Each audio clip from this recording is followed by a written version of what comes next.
welcome back to New Roads. Today we're going to talk about fuses and how you can possibly save yourself over $500 just by changing a fuse. Come along and check this out, what I have to show you.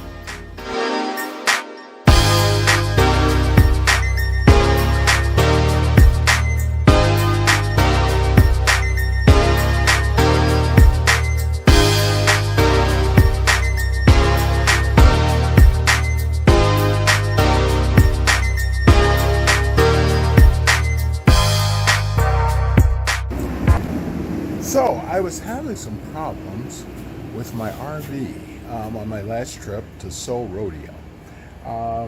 Could not get the jacks to work, could not get the slides to come in unless I was connected to shore power. It was kind of puzzling at first, and I was like, I'm trying to figure out what's going on. So my RV is fully functional as a boondocking type of vehicle, a boondocking type of RV, in that I don't need electrical for things to work, like the slides, like the lights inside, things of that nature. Most RVs are set up on a dual system. You have AC, which is alternating current, and that will operate things like your lights, your microwave, your TV, things of that nature. And then there's DC, direct current, and that is like a battery. And that's what was happening. I was not getting any battery power. I couldn't figure out what was going on. But I did a little research, and this is what I found. In your battery compartment, there's usually a fuse coming off of the main line, which is mine is right here. And I have another one over here that goes to the other side where I have two additional batteries. But there was no fuse. And I was looking at the block, and I was thinking that this is a terminal block. Well, no, it's not a terminal block. It's actually a fuse. And I've got three of them. 1, 2, and 3.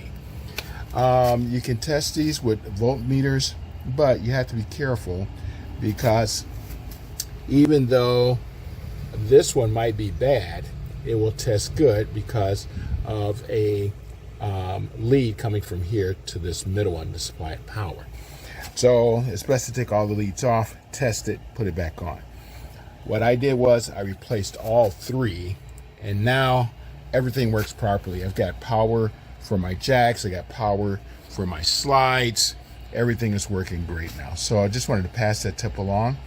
They were recommending to replace the converter, the converter, I'm sorry, inside. They were recommending to replace the fuse panel, things of that nature.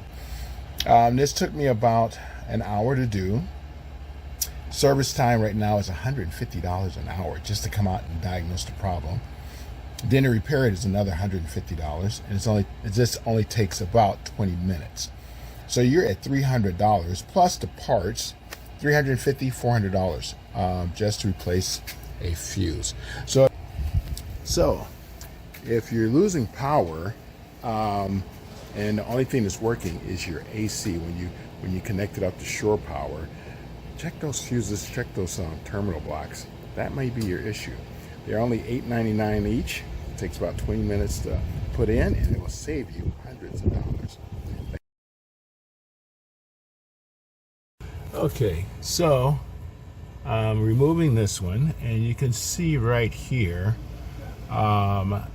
there's two places to secure it to the wall. It doesn't have to be perfect when you put it back, but it's nice to put things back where you got them from.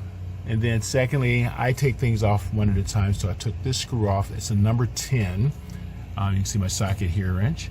I took it off with the number 10. I'll take off the 2, then I'll put them on the new one, and then I'll take off the other 2, put those on, and then screw it back into place.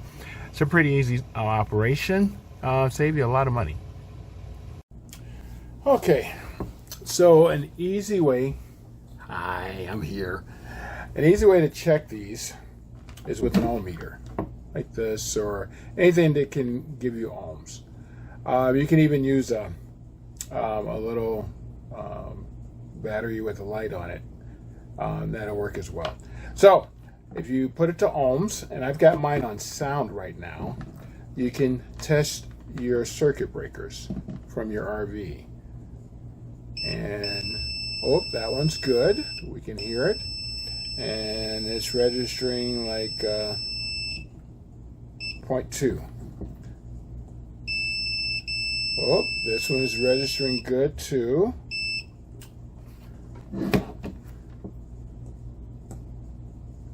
Ruh-roh. This is the bad one right here. This is the bad one. So this is why I was losing power to my RV. This is a bad circuit breaker. These are called automatic. Let me adjust my camera here a little bit. There we go. These are called automatic circuit breakers.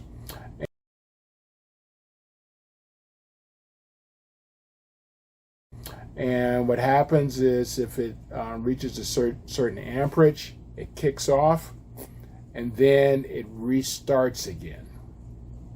And apparently this one was burnt out. This is actually a 50 amp. Holy macro. This is a 30 amp. And this one is a 30 amp. So, so this is the one that was bad. It's a 50 amp. Got it fixed, got it replaced, and life should be good now. In the video. So if you're having problems with your with power coming into your unit, it's not coming in unless it's through AC when you plug it into shore power. This is probably the culprit right here. $8.98. Get it fixed and away you go. If you have any other questions, feel free to shoot me an email or contact us through Facebook at New Roads, or you can contact me through Gmail at newroads.usa@gmail.com. Thank you for joining us, and we look forward to seeing you on the next adventure.